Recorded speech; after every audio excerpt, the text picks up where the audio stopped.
السلام عليكم ورحمة الله، اللهم صل على سيدنا محمد وصحبه وسلم. موجودة كتير في السوق يا بنات، احنا قلنا ايه نستغلها بها او نعمل منها وصفة جميلة جدا الكل بيعشقها. الكنافة بالمانجا حاجة ما يختلفش عليها اتنين، بطريقة سهلة وبسيطة. هتبقوا أستاذة فيها قد ايه. طالعة مظبوطة جدا، شايفين ما شاء الله يعني، وطعمها فوق الروعة. لو حبيتي تجيبي الصينية اللي احنا عملناها دي او الطبق بالكمية ديت، شوفي لو من عند اي حلواني هتجيبيها بكام. بجد تحفة وفي منتهى الجمال. تنسوش اللايك والاشتراك في قناتي وندخل على الوصفة. انا عندي نص كيلو كنافة مفرزة، وهبدأ افركه كده بين ايديا، شايفين لغاية ما يبقى بودرة بالشكل ده. التفريز هنا يا بنات بيخليه يعني بصوا ما بياخدش معاكي اي مجهود خالص. بعد ما فرمتيه كده او فركتيه بين ايديكي او في الكبة لو حبيتي. عندي نص كوب زبدة او سمنة بلدي، يعني ما ينفعش بزيت عشان تديكي الطعم الكنافة الطعم البلدي الجميل المحبب دوت. انا حطيت هنا زبده، نص كوب زبده سايحه. وابدأي بقى ايه غلفي بيها الكنافه كلها كده بالشكل ده. اهم حاجه تقلبيها كويس جدا جدا لغايه الكنافه كلها ما تشرب الزبده بتاعتك او السمنه، بس يا ريت لو سمنه هتبقى بلدي برضه. تمام. بعد كده احطها في الفرن في الرف الاوسط على حراره 180، وكل شويه اقعد اقلبها لغايه ما تحمر. طيب هنسيبها بقى لغايه ما تحمر في الفرن، ونعمل ايه الشربات بتاعنا او العسل.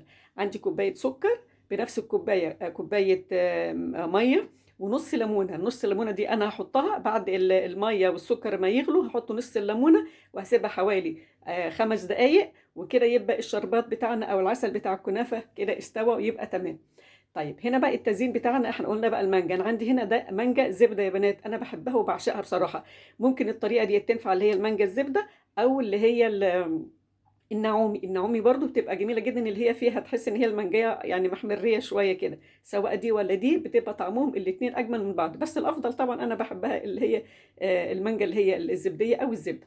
قطعي بقى الكميه اللي انت عايزاها. انا في هنا 3 حبات انا قطعتهم كويس، مكعبات زي ما انت شايفه. بعد كده الكنافه بتاعتنا القمر هي طلعت من الفرن، شايفين كلها درجه واحده ازاي. اهم حاجه بس كل شويه تطلعيها من الفرن كده وتقلبيها. طيب تعالوا نشوف بقى الكريمة. أنا عندي كوباية ونص كريم شانتيه، عندي نص كوب سكر بودرة، وعندي كوبايتين مية أو كوبايتين حليب، ده اللي يتوفر عندك، بس المهم يكونوا متلجين علشان مش هياخد منك وقت في الضرب. اضربي كويس جدا جدا لغاية ما هيصبح بالقوام اللي انت هتشوفيه دلوقتي بالشكل ده. حطي بقى 3 معالق كريمة. بصراحة بتودي طعم الكريم شانتيه في مكان تاني خالص، ومناسب جدا مع المانجا مع الكنافه يا بنات. والله حطوا 3 معالق كريمه اللي هي كريمه لباني، او كريمه خفق لو عندكم الجاهزه.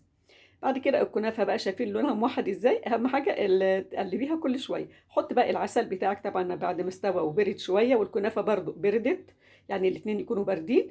قلبيهم كويس جدا. هاتي بقى الطبق اللي انت هتحطي فيه الكنافه. وبعد كده هتبداي تحطي بقى ايه طبقات متساويه. هنحط الاول طبقه الكنافه، هنبدا بيها الاول، وبعد كده هنشوف الطبقات اللي احنا هنحطها هتبقى عامله ازاي. اهم حاجه بقى هنا ايه التسويه بتاعه الطبقات يا بنات. الكريمه انا حطيتها في كيس حلواني، كيس تلاجة اللي موجود عندك اشتغلي بيه، عشان بس يعني تبقى سهله واحده بنفردها كده، علشان يعني الكنافه يعني ما تجريش مننا او ما تمشيش مننا في الطبق. لو حطينا منها الكريمه وحبيتي تسويها ممكن تتفرول منك، او ممكن الكنافه تتختلط بالكريمه. الكيس بيسهل عليكي حاجات كتيره جدا. بعد ما فردنا كنافة بعدين كريمة بعدين مانجا، احنا هنمشي بالثلاث طبقات دولت يا بنات، كنافة وكريمة ومانجا لغاية ما تخلصي المقدار اللي عندك، او على حسب مساحة الطبق اللي انت حاطة فيه الكنافة بتاعتك. هنحط بقى اخر طبقة هتبقى كريمة. طبعا احنا هنا هنحط الكنافة اهوت، تمام، وهنظبطها برضه. اهم حاجه انك انت ايه تفرديها كويس علشان يبقى كل الطبق بتاعك متساوي. حطي الكريمه بقى وسويها. دي كده انا عندي هنا ديت اخر طبقه. هنظبطها كويس جدا كده. وبعد كده اخر طبعا عندي اللي هي المانجا، القطع المانجا.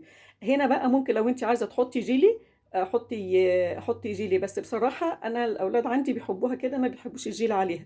بس برضو في طرق كتيره جدا بالنسبه في الوقت ده. ممكن تحطي بقى جيلي، اعمليه مركز وحطيه برد، وحطيها بقى في الفريزر او في التلاجة لغايه ما تجمد خالص. لو انت عاملاها بالجيلي خليه لغايه ما تجمد خالص. وهنا لو ما فيش جيلي ممكن تخليها بس تبرد كده، وتاكليها بقى وترطب كده في الحر اللي احنا فيه ده.